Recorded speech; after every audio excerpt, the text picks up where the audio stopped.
이마가 당긴다, 뒤통수가 아프다, 저녁만 되면 피곤하다, 눈과 이마 근육이 비정상적으로 함께 쓰이는 패턴이에요. 장기적으로는 시력에도 영향을 줄 수 있어요. 이게 바로 수술이에요. 단순히 미용 수술이 아니라 누군가에게는 꼭 필요한 기능을 개선하는 수술이에요.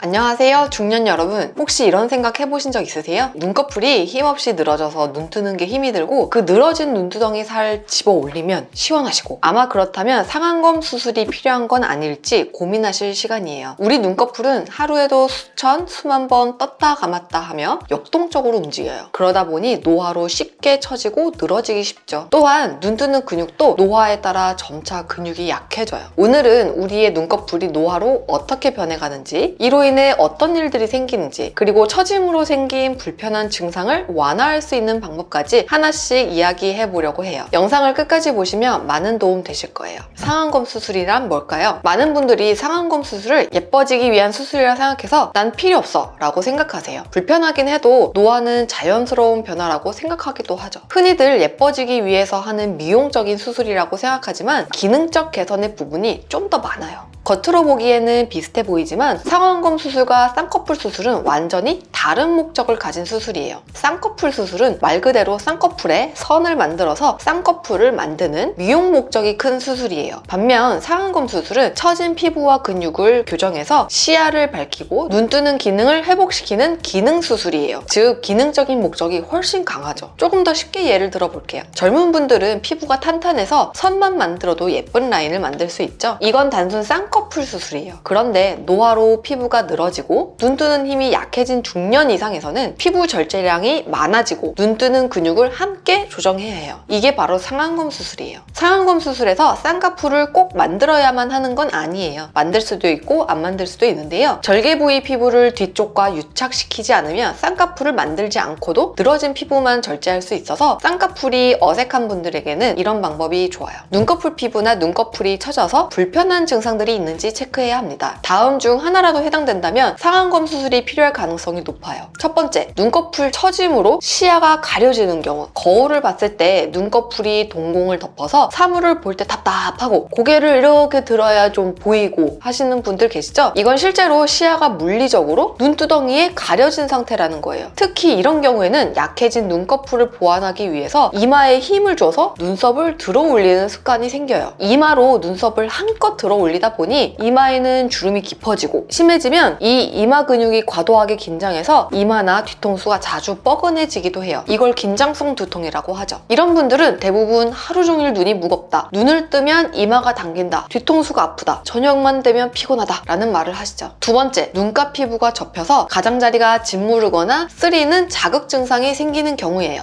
눈 가장자리 피부에 늘 눈물이 고이고, 화장을 하면 가장자리가 번지고, 가렵거나 쓰라리다면 피부가 처지다 못해 아래 피부와 닿아 있는 상태예요. 미용적으로도 답답한 느낌이 있지만 눈물로 인해 피부가 자극되고 염증이 반복되는 문제거든요. 늘어진 피부를 당겨 올려주는 상안검 수술이 필요해요. 세 번째, 눈 뜨는 힘 자체가 약해진 경우. 안검하수를 동반했을 때인데요. 눈이 개슴츠레하다, 항상 졸려 보인다 라는 말을 많이 듣는 분 계시죠? 힘 준다고 줘서 크게 떠도 안 떠지고 하는 경우에는 이건 눈꺼풀을 들어 올리는 근육, 상안거금, 리베이터 머슬의 힘이 약해진 상태일 수 있어요. 노화로 인해서 이 근육은 원래 있던 자리에서 점점점 뒤로 밀려나가기도 하고요. 그리고 그 자체의 힘도 약해져요. 이럴 땐 늘어진 피부를 잘라내는 것과 동시에 이 근육의 위치와 장력을 조정해 줘야 돼요. 이런 분들이 상안검 수술로 만족도가 높습니다. 눈이 훨씬 또렷해지고요. 시야가 밝아지면서 피로감이 눈에 띄게 줄어들죠. 네 번째, 이마주름이 깊어지고 눈이 피로한 경우. 눈을 뜰 때마다 이마에 힘을 주게 되면 주름이 깊어지고 하루 종일 눈이 무겁고 피로하게 느껴져요. 눈과 이마 근육이 비정상적으로 함께 쓰이는 패턴이에요. 이런 경우 상안검 교정을 해주면 이마 근육이 쉬게 되면서 이마의 주름이 완화되고 표정이 한결 부드러워져요. 다섯 번째, 속눈썹이 눈을 자주 찌르는 경우예요. 젊었을 때는 그다지 찔리지 않았었는데 중년 이후로 자주 찔리는 분들 계세요. 눈꺼풀 피부가 처지면 속눈썹을 피부가 아래로 눌러서 있어서 속눈썹이 나는 방향이 아예 눈알 쪽으로 향하거나 눈썹이 떨어질 때 눈 안으로 떨어질 수 있어요. 눈이 자주 찔리면 불편할 뿐만 아니라 장기적으로는 시력에도 영향을 줄 수 있어요. 그러니 이런 경우에도 상안검 수술이 필요할 수 있어요. 상안검 수술, 보험이 되는 경우가 있을까요? 대부분의 상안검 수술은 건강보험 적용이 안 됩니다. 하지만 결론부터 말씀드리면 일상생활에 불편을 주는 정도의 시야장애가 있으면 보험 적용이 가능해요. 그 기준이 정해져 있는데요. 편하게 정면을 주시한 상태에서 눈꺼풀이 동공의 절반 이상을 덮어야 해요. 이런 경우는 시야를 확보하기 위한 치료 목적 수술이기 때문에 건강보험 적용이 돼요. 이외에는 일반 성형수술과 같이 보험이 되지 않아요. 실제로 보험 적용이 가능한지 여부는 진료 시 시야 검사나 사진 측정으로 객관적으로 확인하게 돼요. 이 과정을 통해 의학적으로 시야 장애가 입증되면 보험 처리가 가능해요.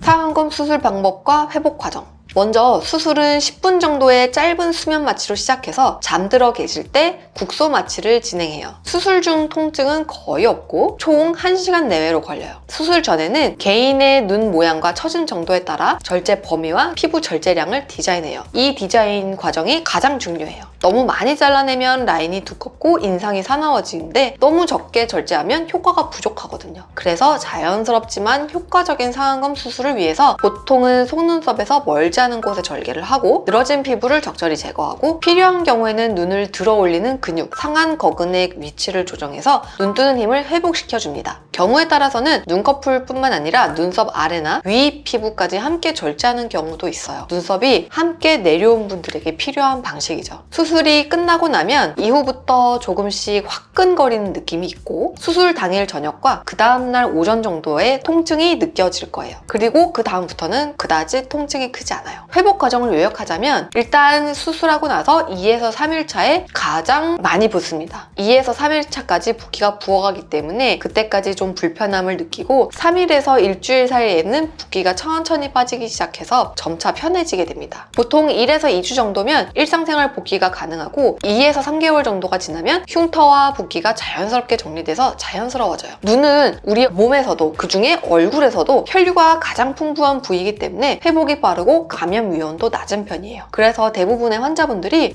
생각했던 것보다 금방 괜찮아졌어요 라고 하시죠. 일주일 뒤에 실밥을 뽑게 되고요. 상안 거근 교정을 함께 하신 분들은, 쉽게 말해 눈매 교정을 하신 분들은 이때 교정량을 판별해서 필요하면 약간의 조정을 하기도 해요. 수술 후 자주 듣는 질문이 있어요. 부작용은 없나요? 인상이 사나워질까봐 무서워요. 대부분의 경우 문제없이 회복되지만 어떤 조건에서는 쌍꺼풀 위 눈두덩이가 1년이 지나도 두툼하고 인상이 부자연스러워질 수 있어요. 이 부분에 대해서는 한편으로 따로 영상을 찍어야 할 정도로 할 말이 많은데요. 일단 지금 이 영상에서는 꼭 기억하셔야 할 한 가지만 말씀드릴게요. 일단 눈썹 위치가 낮고 피부가 두꺼운 타입이실 경우에는 상안검이 부적절할 수도 있어요. 눈썹과 눈 사이의 거리가 많이 가깝고 피부가 두꺼우신 분들은 늘어진 피부를 절제해내면 적절하게 수술을 했는데도 눈썹과 눈 사이가 더 가까워지고 눈두덩이가 두터워서 인상이 무겁고 답답해 보일 수 있어요. 이런 경우에는 상안검만으로 늘어진 피부를 여기서 다 절제하기보다는 늘어진 피부를 이마거상으로 최대한 올려줘서 이쪽에서는 최대한 절제량을 줄여주는 그런 방법을 해야 할 수 있어요. 눈꺼풀이 처지는 건 노화로 인해 누구에게나 발생하는 자연스러운 현상이지만 이로 인해 생기는 불편함은 시야장애, 피부염, 시력저하, 두통 등의 말썽을 일으킬 수 있어요. 이런 경우에서 상안검 수술은 단순히 미용 수술이 아니라 누군가에게는 꼭 필요한 기능을 개선하는 수술이에요. 이건 그냥 늙어서 그래 하고 참고 지낼 필요 없습니다. 눈과 이마의 피로감이 줄고 인상이 밝아지고 시야가 트여지고 환해지면 일상의 만족도가 확 좋아져요.